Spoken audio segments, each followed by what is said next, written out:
Director of Policy and Research, together with Luis de Mello, who is the OECD Director of Country Studies. Thank you, Secretary General.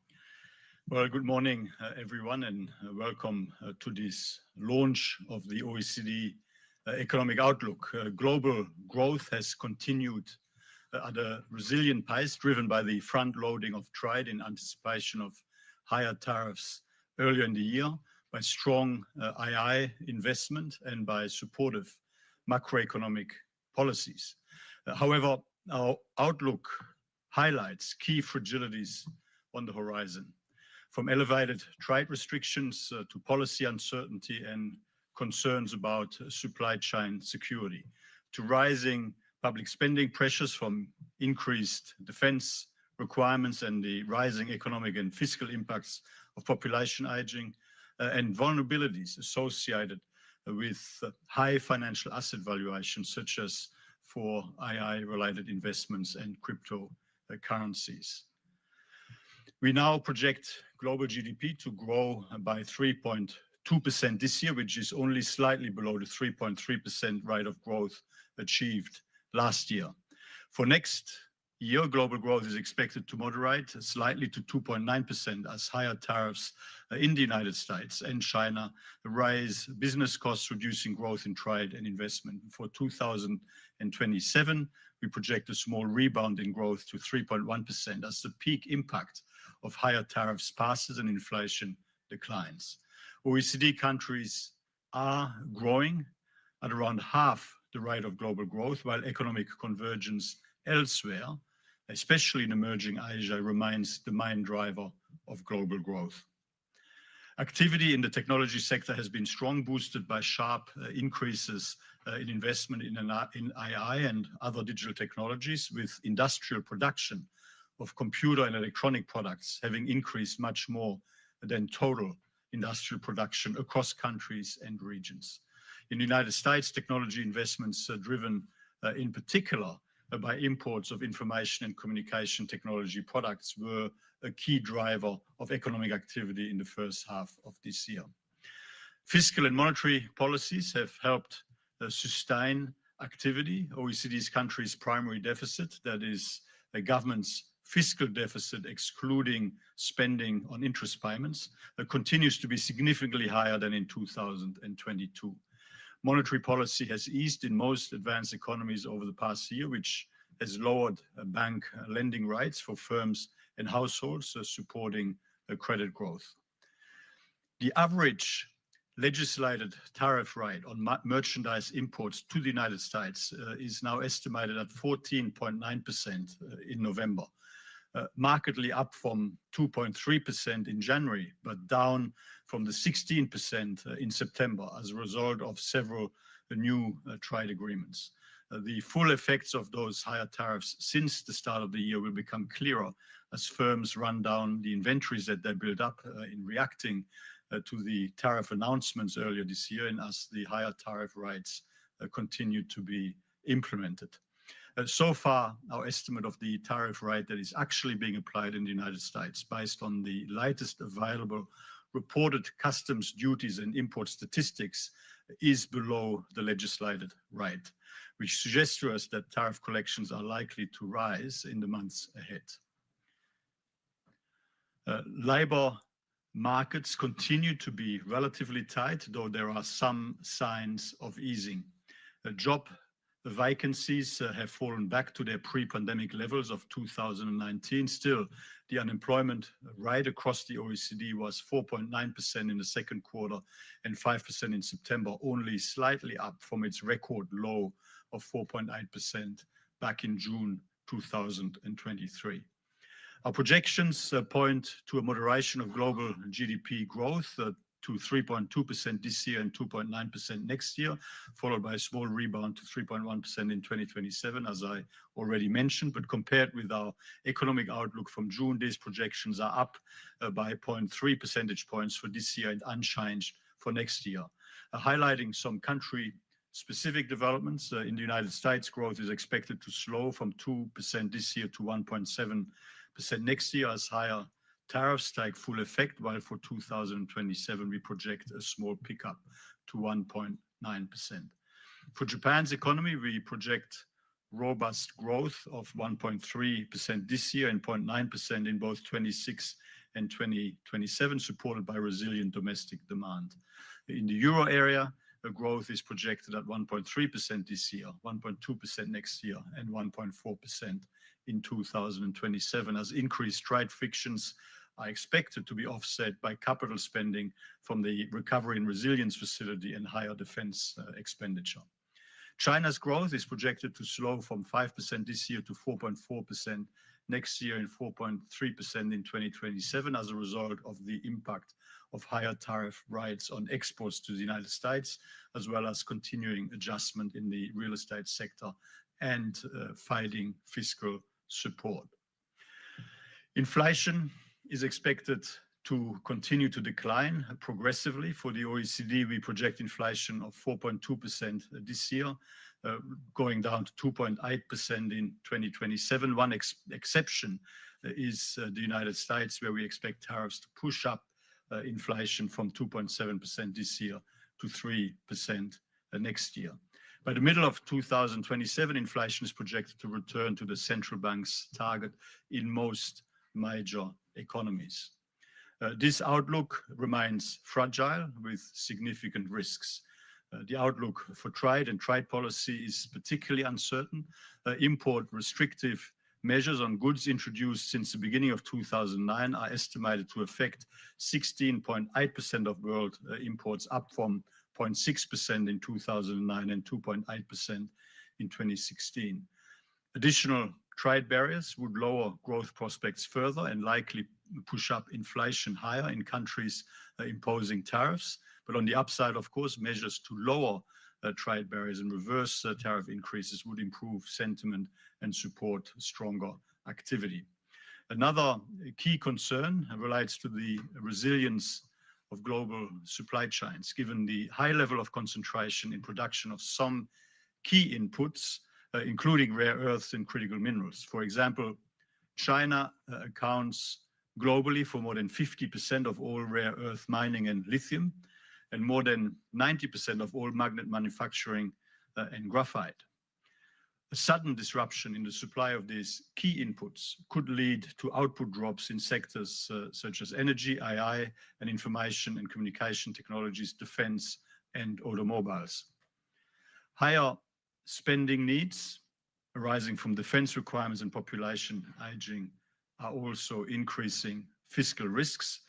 NATO countries plan to increase their core military spending to at least 3.5% of GDP by 2035, and population aging is set to increase old age dependency ratios across OECD countries significantly, from 33 adults aged 65 and over for every 100 people of working age today to 52 people 65 and over for every 100 people of working age. So that is more than half of people above age 65 for every 100 by 2050. And the economic, social, and fiscal impacts are significant. This year's OECD employment outlook estimates that the fall in employment due to population aging will reduce the level of per capita GDP in 2060 by about 14%. That is under current policy settings. And in terms of fiscal impacts, our assessment is that the decline in economic growth due to population aging would cause tax revenues in 2060 to be around 14% lower than they otherwise would have been, with simulations based on the OECD long-term model finding that without policy measures, higher spending on pensions and health due to population aging will push net government debt across the OECD from around 75% of GDP today to 230% of GDP by 2060, compared to 150% as a share of GDP without the impact of population aging. Asset valuations, especially of US technology companies, are high, reflecting strong optimism about AI and its potential productivity gains. Since 2020, forward earnings have risen 3 times as fast in the technology sector as in other sectors. If these expectations materialize, economic growth could be higher than in our projections, but in contrast, should the gains from AI be smaller than expected or delayed, a sharp asset repricing could occur. The size of non-bank financial institutions such as insurance corporations, pension funds, hedge funds, and investment funds has risen significantly over these past 2 decades. And some of these institutions, including real estate, investment trusts, and business development companies, are both highly leveraged and less regulated than banks, making them more vulnerable to shocks. The use of cryptocurrencies has also increased quite sharply. For example, the transaction volume of stable coins more than doubled from 2023 to 2024. Stablecoin issuers have become major holders of US Treasury bills. A potential market disruption or turn in investor sentiment for cryptocurrencies may lead to a sell-off of Treasury bills, straining government bond market liquidity. Turning now to policy priorities. Constructive dialogue between countries is central to ensure a lasting resolution to trade tensions. All other things being equal, well-functioning, open global markets mean better living standards and stronger growth. We need to continue to draw on these very real benefits while tackling genuine concerns around unfair trade practices and unlevel playing field, supply chain resilience, in particular on key strategic product lines, and more generally, economic security, which is why our strong advice to all government remains to work harder, work together bilaterally and multilaterally to find the best possible ways to make our international trading arrangements fairer and function better in a way that preserves to the greatest extent possible the economic benefits of open markets and rules-based global trade. Our model simulations highlight the benefits. A broad-based global decline of tariff rates by 1.5 percentage points could boost global GDP by almost 0.3% by the 3rd year, while also lowering annual inflation in the global economy by more than 0.2 percentage points in the first 3 years. Central banks must remain vigilant. Continued rate cuts are appropriate where inflation is firmly at or returning to targets, yet central banks need to be ready to adjust in case of renewed inflationary pressures or unexpected labor market weakness. Most major advanced economies are expected to continue to lower rates or hold rates steady over the next few quarters, with the exception of Japan, where the policy rate is projected to increase from 0.5% to 2% by the end of 2027 as inflation becomes more firmly anchored at the central bank's target. With the importance of non-bank financial institutions rising, private credit, that is lending by non-banks to households and firms, has expanded quite significantly to around 11% of bank corporate loans last year.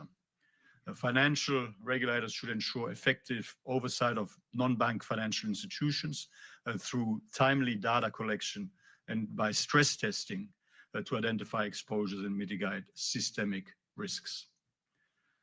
Fiscal discipline is necessary to tackle high and rising public debt and to maintain and to rebuild fiscal space to react to future shocks as well as fiscal structural pressures, structural spending pressures. Last year, public debt in the OECD stood at 111% of GDP, which was up from 73% back in 2007. And over the same time span, public debt in G20 emerging market economies rose from 54% to 70% of GDP. Costs of servicing public debt are also on the increase. Government interest payments increased as a share of GDP in about 2/3 of OECD countries, reaching 3.3% on average in 2024. Fiscal plans should focus on controlling growth in expenditures, improving spending efficiency, better targeting of social benefits towards those in need, and reallocating spending to areas that better support opportunities and growth. Ambitious structural reforms are essential to unlock stronger prospects for economic growth. Potential GDP per capita growth in the OECD is estimated at 1.4% this year, which is down from around 2.2% in the late 1990s. Job creation has been boosting growth in recent years, while the contributions of productivity growth and especially investment have declined significantly. Regulatory policy reforms, the subject of this economic outlook's special chapter, can be an especially powerful driver of stronger growth. For 37 of the 55 countries in the outlook, reducing red tape and simplifying regulations is a key priority. Reforming regulatory design and oversight and lowering entry barriers in services sectors in particular are two other policy priorities that are relatively common across countries. New OECD empirical estimates highlight the significant economic gains from easing regulations. For example, bringing regulations on retail trade in line with the 3 OECD countries with the most competition-friendly regulations would help boost labor productivity by up to 2.3% across OECD countries over the long term. And less strict regulations of professional services would help raise labor productivity by 1.6% on average. In conclusion, the OECD economic outlook that we're presenting to you today projects a relatively mild negative impact of recent trade shocks and elevated uncertainty on the global economy over the next 2 years, though fragilities are significant and growth will remain low by historical standards. In order to lift economic growth and durably strengthen incomes and living standards, countries will need to respond quite decisively and in a cooperative way, tackling underlying risks, maintaining fiscal sustainability and advancing structural reforms. Thank you for the opportunity to present this latest outlook to you, and I now hand over the floor to Asa and Luis to deal with some of the more detailed questions. Thank you, Secretary General. I'd just like to remind journalists following us online, they can ask questions using the chat function. I'll ask Asa and Luis to go to the stage. And just to repeat, Asa Johansson is Director of Policy and Research.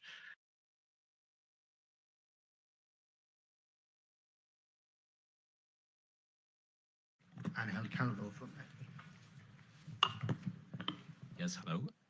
Can you explain why you are less pessimistic than in September and in June on tariffs, on the effects of tariffs, especially in the US?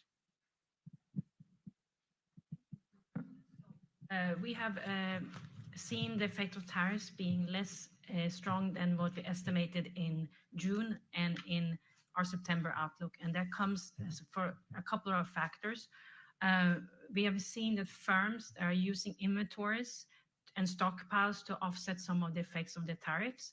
They are also using the profit margins to buffer some of the price increases. And we also know that there is a time difference between the implementation of a tariff and when it's announced, as well as some of the goods that are in transit are accepted from the tariffs. At the same time, we've also seen that the countries have taken supportive policies. As the Secretary General mentioned, there have been supportive macroeconomic policies. And we've also seen there's been a boom in investment related to AI. So those are factors that are offsetting the effects of tariffs on our projections. Thank you. Thank you. Do we have any more questions in the room for now? We have a question from William Horobin from Bloomberg, who asks, we have 2 questions. Since the interim outlook in September, you revised up US and Euro area growth forecasts. Could you go into more detail on the reasons for this? Yes, the upgrade of the forecasts have to do with how those economies are behaving, the type of underlying pressures that we have that have been somehow offset by the dynamism of domestic demand. Take, for example, the case of the US.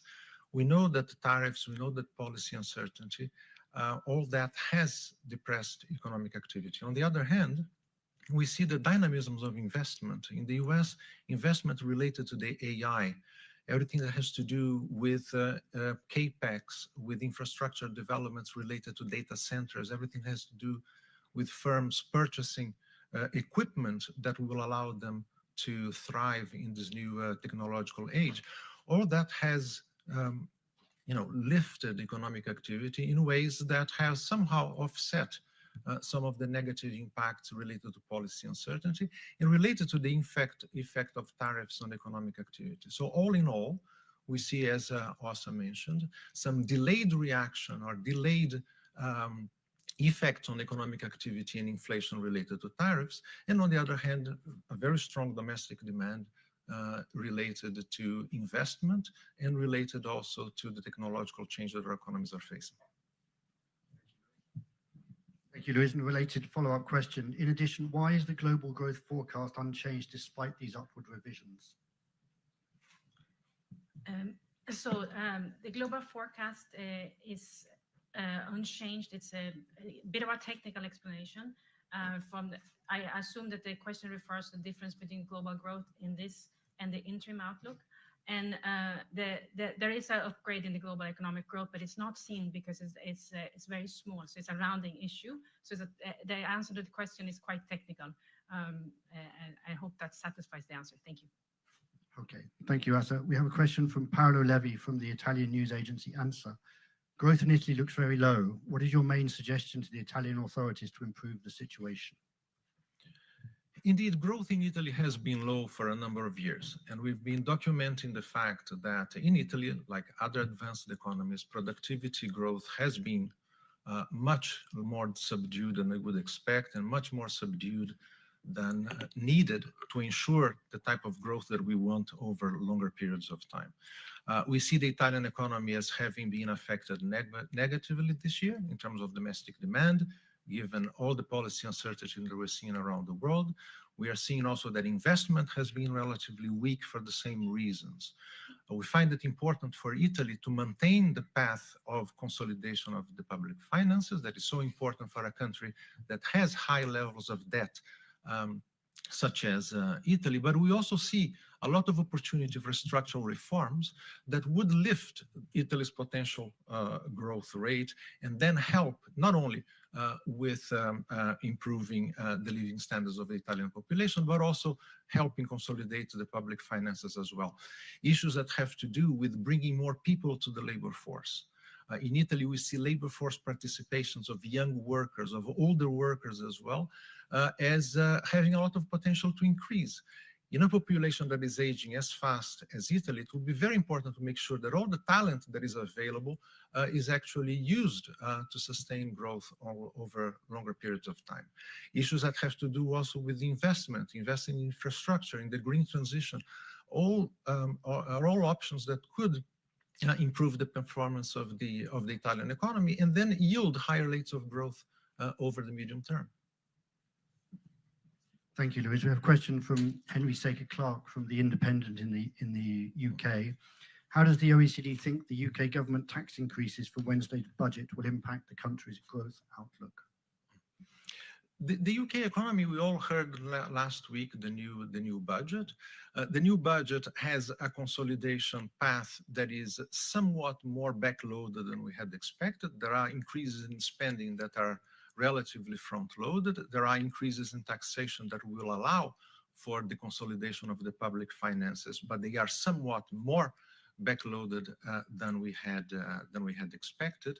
So all in all, it is a budget that will allow for the continued consolidation of the public finances in the UK, the reduction in debt over time, which is so important not only for the UK economy, but also it's also the case for other advanced economies. But we cannot lose sight also of the structural reforms that, again, as in the case of Italy that I mentioned before, but also in the case of the UK, can play a very important part in lifting growth rates over time. In the case of the UK, all the effort that has to do with deregulating,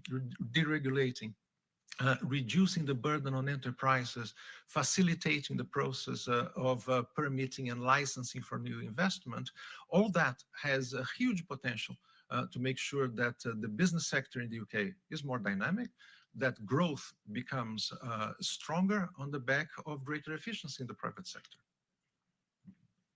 Thank you, Luis. We have another one here.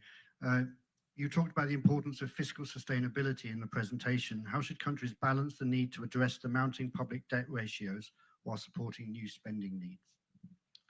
So what we emphasize in our general assessment and more broadly is that it's important for countries to ensure long-term debt sustainability, as this is important because if debt becomes too high, countries are spending too much of their income or revenues on servicing the debt rather than spending on priority areas such as aging, health, defense, and other needs. So what we're saying is important for countries to work on constraining spending and also prioritize spending to the areas that are greatest in need. And this can be done with help of medium-term fiscal plans, and strong fiscal institutions is important in this area. Another thing that we're saying in some cases is maybe necessary to raise more revenues. And if this is the case, it needs to be done in a what we call in a growth-friendly way, so not to affect incentives of firms to invest or for households to work. So that is an important thing to look at how you raise your revenues. So it is a mix of things that countries can do, and it's going to be depending on the country context. But the main message that we have is it's crucial to put debt on a long-term sustainable path. Thank you. Thank you, Asa. We have a question, I think this is for Luis. Why is the Spanish economy growing so strongly despite having not had a budget approved for 3 years? Spain has had very strong performance over the last few years. So if you look at the numbers for Spain since the pandemic, the energy price shock, the Spanish economy has behaved rather well. The domestic demand has been strong, wages have increased, not only in nominal terms, but also in real terms. That has provided a very important lift for consumption. Investment has been supported by European funds, but also there has been a lot of recent dynamism in many sectors of the Spanish economy. What is important to bear in mind in the case of Spain as well, is that a lot of the growth in previous cycles had to do with how more people joined the labor force, how jobs were created, how much employment came on stream as a result of economic growth and this push in aggregate demand. What we are seeing now in Spain that is very important is also an increase in productivity. Since the pandemic and the energy crisis, if you look at the general numbers of aggregate productivity levels in the Spanish economy, that has been fairly robust. And that's an important new element that I think is a result of all the reforms that have been implemented in the past, some other dynamics in the Spanish system, shifts in the demand for Spanish products in foreign markets. So a number of factors that make for a very good near-term outlook for the Spanish economy. What is important is to make sure that action happens on two fronts. One, all the structural reforms that are needed to maintain that impetus in growth, and at the same time to continue to consolidate the public finances. Thank you, Luis. We don't seem to have any more questions online. Do we have any more questions from journalists in the room before we close? No? Okay. Well, in that case, thank you very much, Luis. Thank you. Thank you, Asa. Thank you, Secretary General. We'll close there. Thank you.